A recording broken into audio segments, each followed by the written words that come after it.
I request all the participants to put off their videos.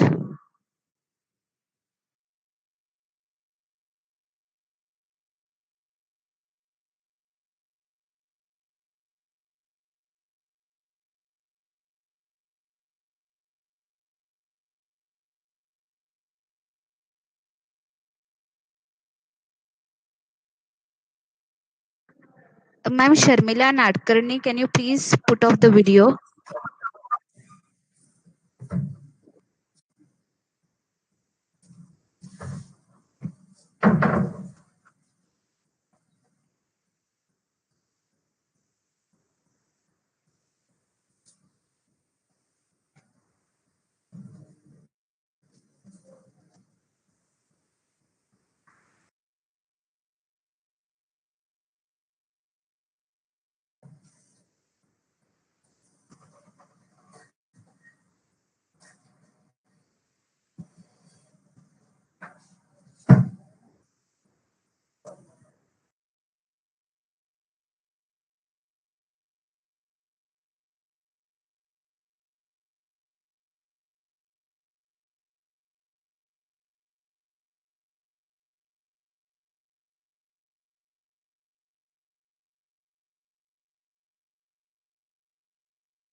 Good morning, one and all. I, Assistant Professor Muktali Kuklakar, welcome you all for today's webinar. As rightly said by Andrajit, and I quote, no masterpiece has been created without a great labor, unquote. The Rajya Sabha passed labor code bills for the welfare and protection of workers. The bill includes Code on Occupational Safety, Health and Working Conditions, Industrial Relation Code, and Social Security Code. The purpose of the labor reforms is to provide a transparent system to suit the changed business environment. Keeping this in mind, the Department of Commerce and Management of Vidya Vikas Mandals, Shri Damodar College of Commerce and Economics, Margao, Goa, has organized the state level webinar titled Decoding the New Labor Codes, requesting all the participants to kindly put off their videos and mute yourself till further instructions. All the participants are requested to post the questions in the chat box for a discussion during question and answer session. Now I request our principal, Dr. Prita Di Malya, to welcome the virtual session. Thank you, Muktali. Respected resource person, Advocate Prashant Agarwal, all my colleagues from this college as well as from other colleges, students, ladies and gentlemen. It is with great pleasure that I welcome all of you to this webinar, very aptly titled Decoding the Labor Codes. When India launched its liberalization program almost 30 years ago in 1991, almost every sector of the economy was touched by reforms, whether it was industry, whether it was services, international trade, finance, banking. Two sectors would remain relatively untouched, and those were agriculture and labor. And in this year, the government has stretched the process, extended the process of reform to both these sectors. Agriculture, they passed the farm laws some months ago, and a few days ago, the Department of Economics had a national seminar on the new farm laws. And labor now, it is a turn of the Department of Commerce and Management. They have taken up this topic because very aptly again, because the final year BCom students do a core course, a compulsory course in industrial management. So industrial relations, social security, these are topics that are of relevance for the final year BCom students. So I congratulate the Department of Commerce and Management for taking up a topic that is of relevance to the final year students, which will help them to see the link between what they study in class and what is actually happening outside. Industry has been arguing for a very long time that India's labor laws are archaic. They're outdated, they're industry unfriendly, it's very difficult to do business in India, and it doesn't make sense to be a big organization because the labor are not allowed to exit the industry. And because of that, they say that the enterprises prefer to remain small, so they cannot get the advantages of economies of scale. And the fallout of that is that 90% of India's labor is unorganized because we have such a large small sector. This is the argument, of course, that big industry makes. And also that we do badly on the ease of doing business indicators because of these laws. So these are the arguments that are going in favor of the new labor codes. Whether it is in pro-industry or whether it is pro-labor, the new 4 codes that have come, we will definitely hear from Advocate Prashant Agarwal. So I will leave it to him to educate us, to enlighten us on this. And I welcome all of you, and I thank you all once again for attending this webinar. And congratulations to the department and Dr. Leena Sadekar once again. Thank you.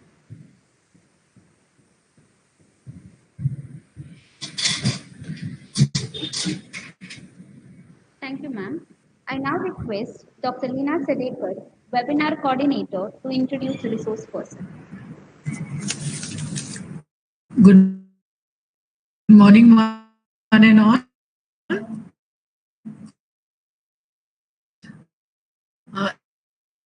It's the year 2006. Since then, he's practicing law in district as well as high court, having total experience of more than 10 years. He has done his master's in industrial law. His clients are various labor organizations as well as different companies from India. He has been a corporate clients to conduct disciplinary inquiry, BA program at SS Dempo College, Panjim, and at various other degree colleges. Advocate Agarwal is a member of NIPM and is actively involved in conducting various social welfare programs and job fairs in different cities of Goa. Sir is currently associated with a legal website providing legal updates applicable to the state of Goa. Sir, I would like to mention here that I came across you as a very humble, approachable, and down-to-earth person. Presenting before you the resource person of today's webinar, Advocate Prashant Agarwal. Thank you, Dr. Leena. Thank you. Yeah. Thank you, ma'am.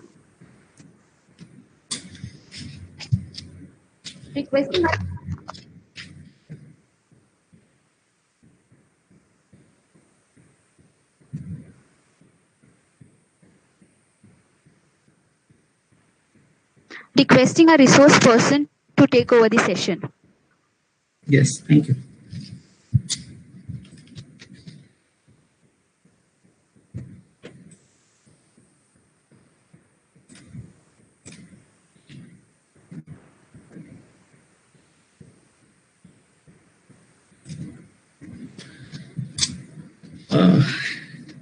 Am I audible to everybody? Yes, sir, yes. First of all, thank you to the Damodar College for giving me an opportunity to speak on the new labor codes. So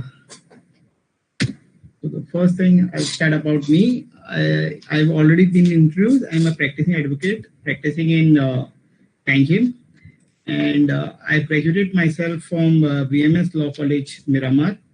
My office is in Panjim, and I represent as well as employer as well as the union. So now we should see what we are going to discuss today. What are the new labor codes? Which acts are submerged in the new codes? What are the silent features of each codes? Changes in the labor laws. What are the changes which are brought under by these new codes? And lastly, the conclusion. So basically, by the new labor codes, there are 4 codes which are introduced. The first code is the Code of Wages. The second one is Industrial Relations Code 2020. The third one is Occupational Safety, Health and Working Condition Code. And the last is the Social Security Code. So first of all, I'll just introduce about these codes, how they came into existence.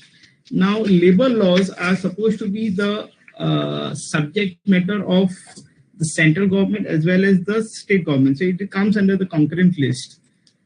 So there are existing 40 central laws which are related to the labor laws, and more than 300 state laws. So now this new labor codes is subsumed 29 central laws. We are going to see each and every code how many acts are subsumed. So how this came to be, why this emergence of this labor codes came is during the second labor commission, which recommended that it is a requirement to have a consolidate and reduce the duplication of the contradiction. So sometimes there is an overlapping of one law to the other. So that is why the government has decided to reduce such laws which are overlapping it. All the 4 codes, all the 4 codes, the bills were introduced in 2019, but the Code of Wages was gazetted in 2019. In regards to the 3 other codes, that is the industrial law, occupational, and the social security, there were certain objections. So it was put before the parliamentary committee. The parliamentary committee gave almost 100 recommendations, out of which 70 recommendations were accepted, and then they were gazetted this year. So all these codes are will come into existence once they are notified by the government.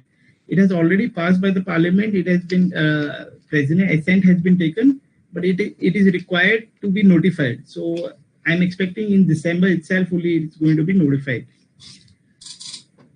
Now, the first code I should go, Code of Wages.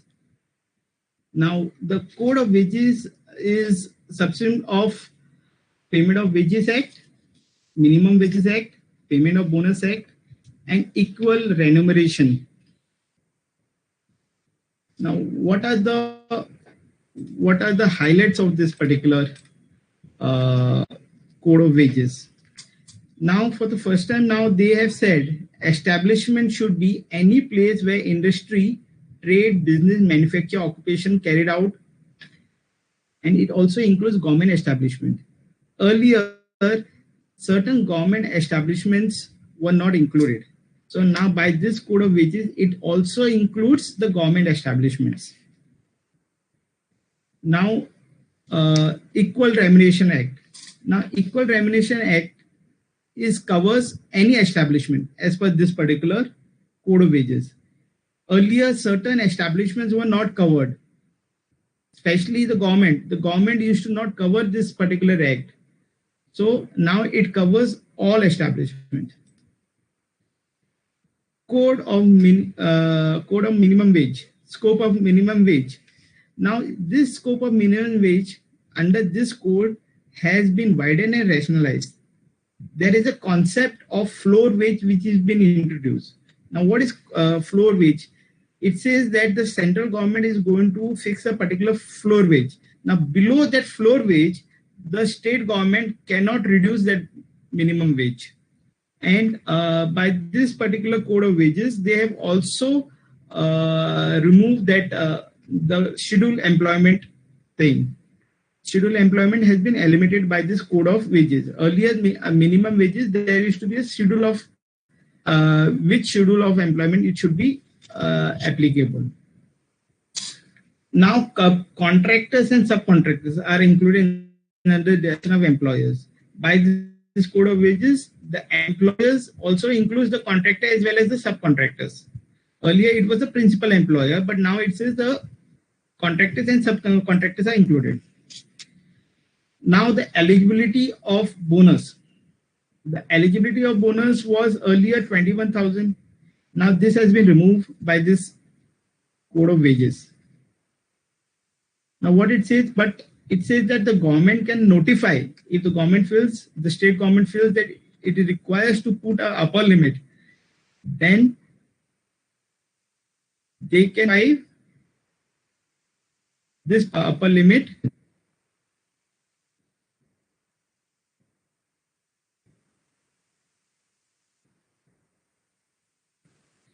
This one is Industrial Relation Code. It's a very important in regards to lawyers. This particular code regards to practicing in the courts.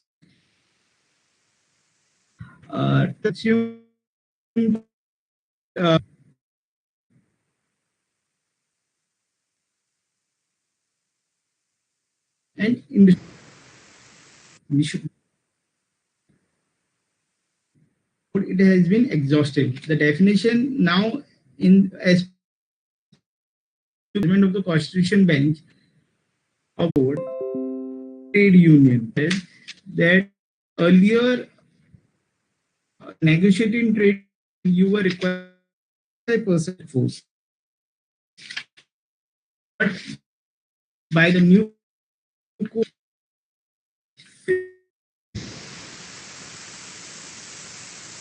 in our establishment you have a particular union, then that single union is be a trade union to or be of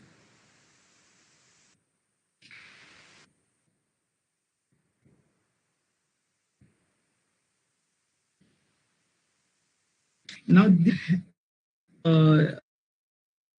retirement compensation as per the new code is wages completed year.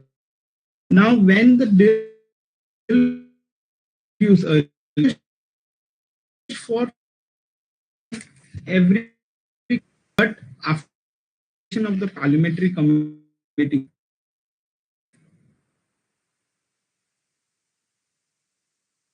have gone here the state government had introduced. So we need to see after now introduction of this new code whether the state government is going to amend the code or they will stick to the new code in regards to 15 days wages.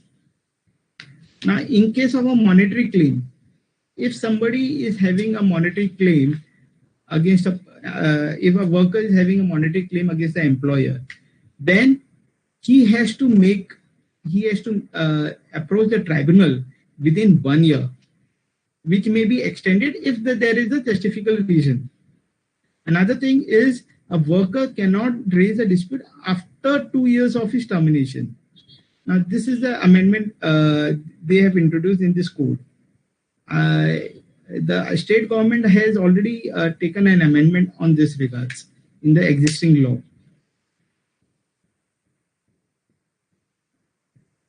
Then by this code, the code has dispenses requirement of reference to tribunal by appropriate government on receipt of the failure report from the conciliation officer.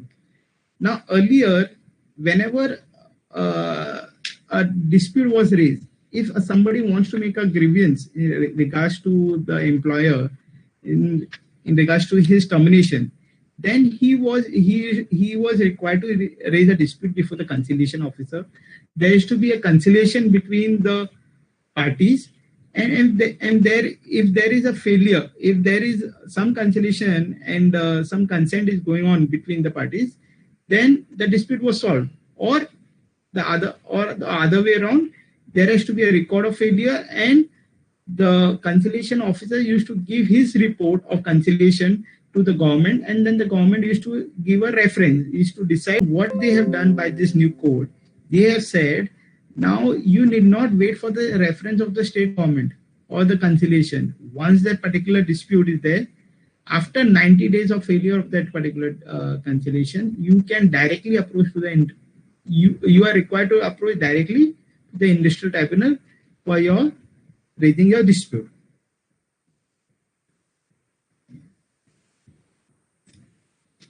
Code of Security, Social Security 2020. Now this code has subsumed total nine acts. One is the EPF and MP Act, the ESI Act, the Maternity Benefit Act, Building and Other Construction Workers, Payment of Gratuity, Employees Exchange, cinema workers, unorganized workers, Social Security, and Employees Compensation Act.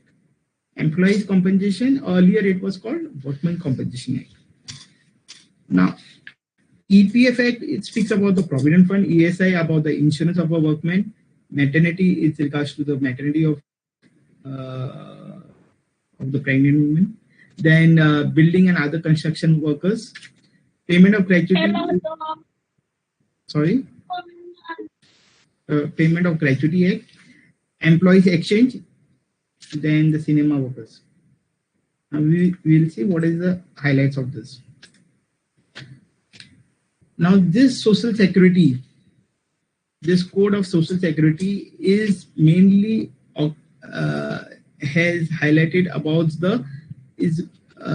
talking about the unorganized workers. Why there was an emergence of this is a lot of unorganized workers or unorganized sectors, they were not getting that particular security, or they were not getting the benefits which otherwise the organized sector, organized workers get.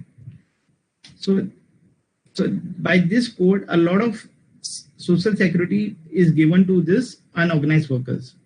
It gives a comprehensive package to the unorganized workers. Normally, the unorganized workers, sometimes they used to not get the benefit of the Provident Fund or the insurance. So by this particular social security, they are going to be given. Now, the definition of an employee expanded. It includes interstate migrant workers, gig workers, platform workers, film industry workers, etc. Now, what are interstate migrant workers? The interstate migrant workers are the workers who are brought to the other state for working. Now, like the construction workers. Now, what are gig workers? Gig workers are the workers which are actually, many of times they were ignored. Now, for example, we have that Swiggy, we have that Amazon, the delivery boys. Even you can include a cartoonist in the newspaper. There are certain workers which were earlier not, the benefits were not given to them. So this particular word of gig workers, they have been included in this particular code. Platform workers, the workers who are working on the platform or on the railway tracks, and film industry workers, all are included under this particular code of social security. Working journalist. Now, working journalist, by this particular code, working journalist period has been reduced from 5 years to 3 years. Central government can reduce. By this particular code, the central government has got empowered that they can reduce the Provident Fund and ESI for a period of 3 months during the pandemic, endemic, and national disaster. Now, by this particular code, the PF appeal mandatory. Now, whenever there is to be an appeal against the order of the commissioner, the PF appeal, the mandatory for the employer was to deposit 75% uh, of the amount. So now it has reduced to 25% by this particular code of social security. Uh, Now the last one, we should go on code of occupational safety, healthy and working conditions 2020. Now this particular code is having a total of around 13 acts. It includes Factories Act, Mines Act, dock workers, building and other workers, employment exchange, planters labor act, contract labor, interstate migrant workers, working journalist, motor transport, sales promotion, BD and cigar, and cinema workers. The sales promotions are the workers which are working in the pharma industries, like uh, as medical reps and all those people. Now, what are the highlights of this? Now, by this particular code, they have changed the number of workers in a factory. The definition of factory says, earlier it said any person who, any establishment which employs 10 workers comes under the definition of factory if it uses power. Now this, they have increased from 10 to 40, 10 to 20, and without power from 40, from 20 to 40.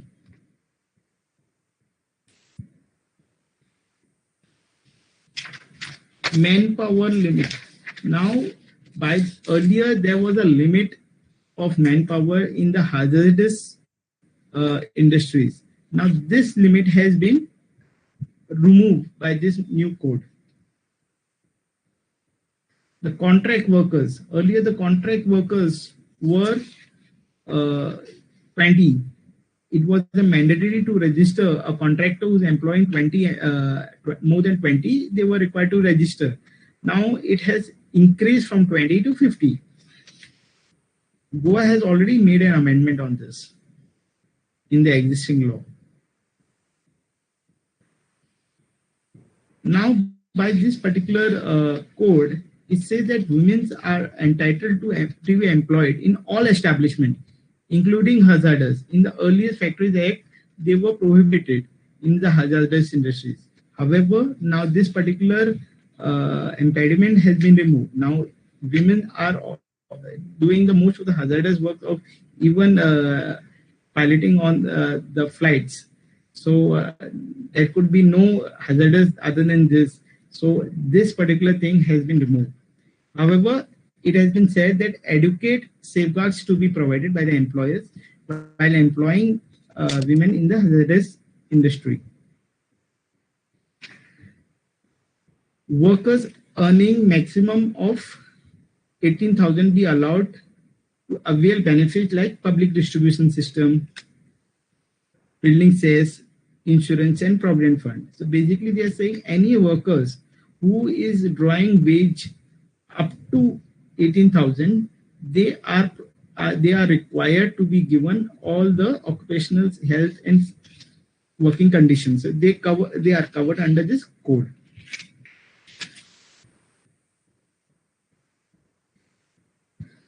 Now, what does our labor minister say?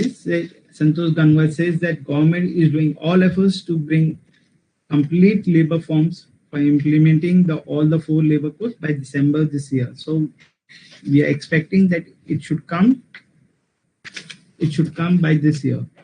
So now I've been very quick. I am not sure, but if anybody is having any questions or wants to discuss, please free to ask me. That is more comfortable on this.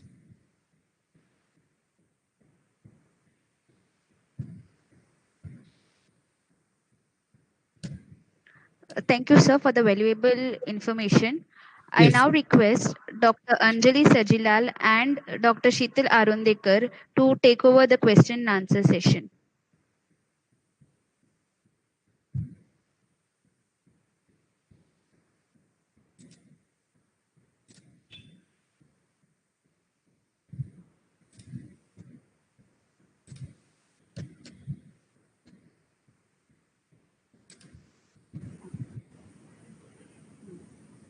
day to everyone. We have a couple of questions coming up over here. The very first question from our own principal: does the introduction of these codes mean that the original laws are? Okay. So the next question is from Ma'am Roshan. Will the Yes. notification be applied retrospectively or prospectively? Okay. Sorry, so it's Mr. Roshan. Yes. Will the notification be applied retrospectively or prospectively? So once the X are not there, once the X is repealed, then this particular these codes are notified. So it will corrupt all the earlier cases by this particular code. Okay. The next question is for IR code 2020. What is the definition of wages? Will it be as per Social Security Code 2020 or has the IR code given a definition by itself? The IR code has given that particular definition. As IR code, I should read about that wages.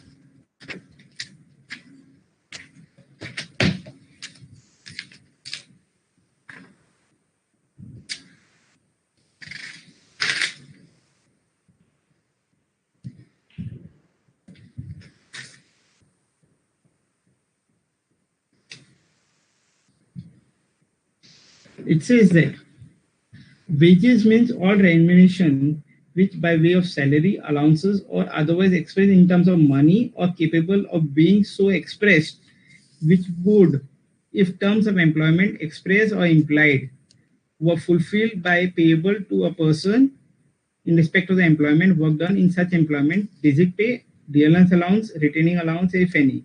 So it has an exhaustive definition of wages under the IRI. Okay. So the next question is, Yes. what would be financial impact on the employer on account of introduction of all security codes? All the security. It's a nice question. See, basically, one has seen from the earlier history, whenever there's a labor reforms. Now, labor reforms, why these particular labor reforms have been introduced by the government? Basically, what happened, one important thing is, now I have said about the increasing in the IR code. They have increased from 100 to 300. Why they have done? Because it has given a power to the employers also that during a particular situation, if they are not able to continue, so they are actually by this particular code, by this new introduction, the employment is going to be generated. Once the employment is going to be generated more, then the more of the revenue is going to come. Now, by this particular clause, another thing what we have seen is it is tapping the unorganized workers, which were ignored all these years. So by this particular clause, it is going to bring a balance between both the workers as well as the employers.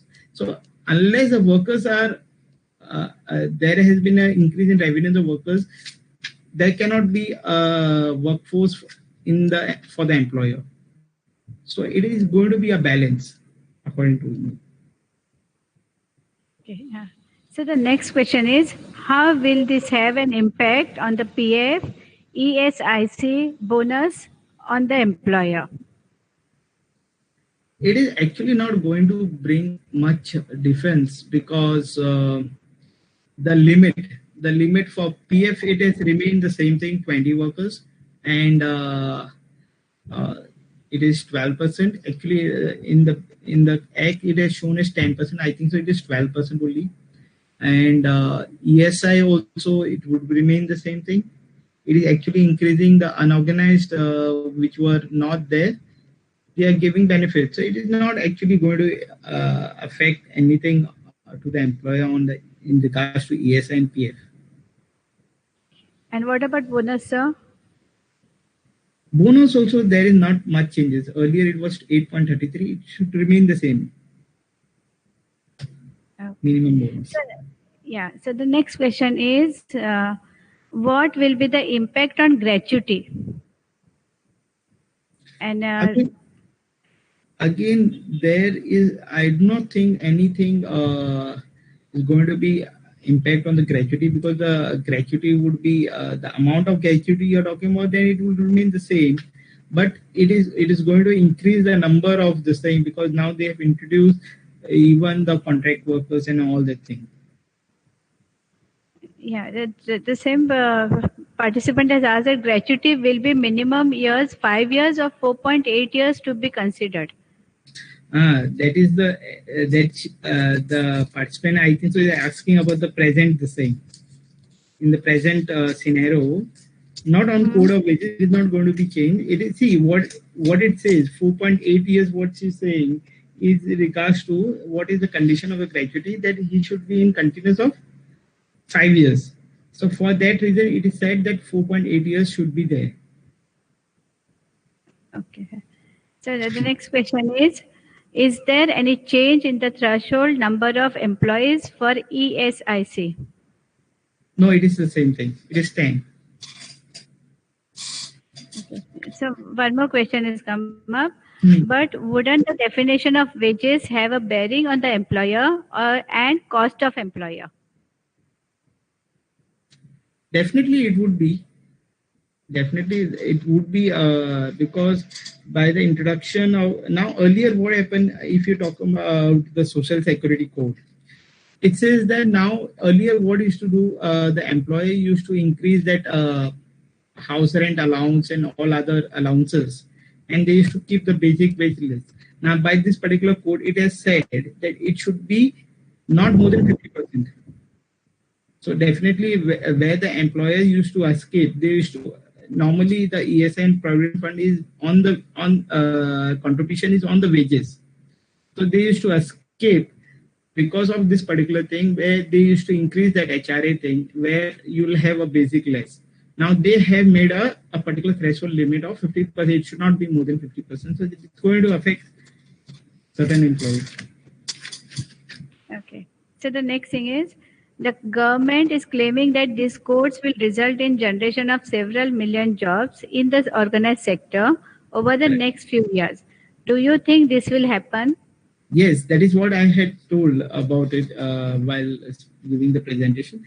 The basic object of this particular codes is the unorganized workers are there, which were not given the social security, the employment, the benefits were not given.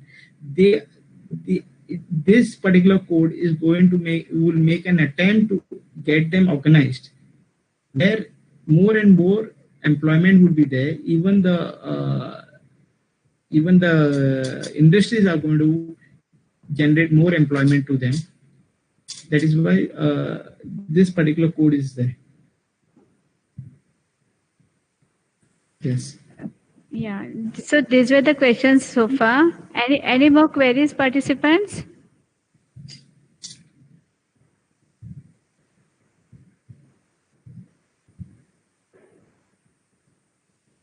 Yeah.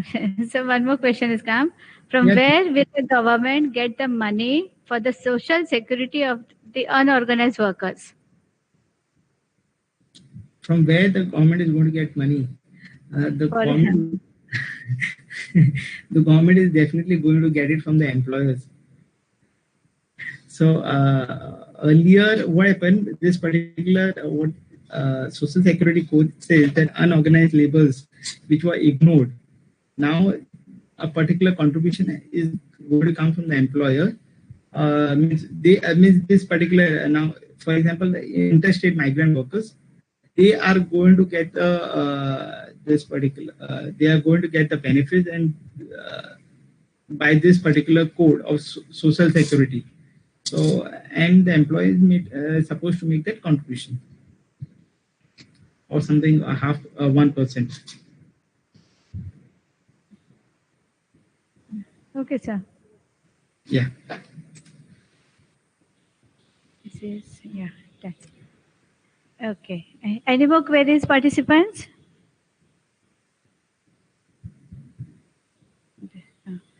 Uh, Thank you, sir. Looks Yes. like there are no more queries. Yes. Over to you, Muktali. Yes. Thank you, sir. Thank you, ma'am. Thank you, sir, for answering all the questions. Yes. Participants, kindly note e-certificates will be mailed to your respective feedback form. The link of the same is provided in the chat box. Last but not the least, I now request HOD of Department of Commerce and Management, Dr. Shammi Pai, to propose the vote of thanks.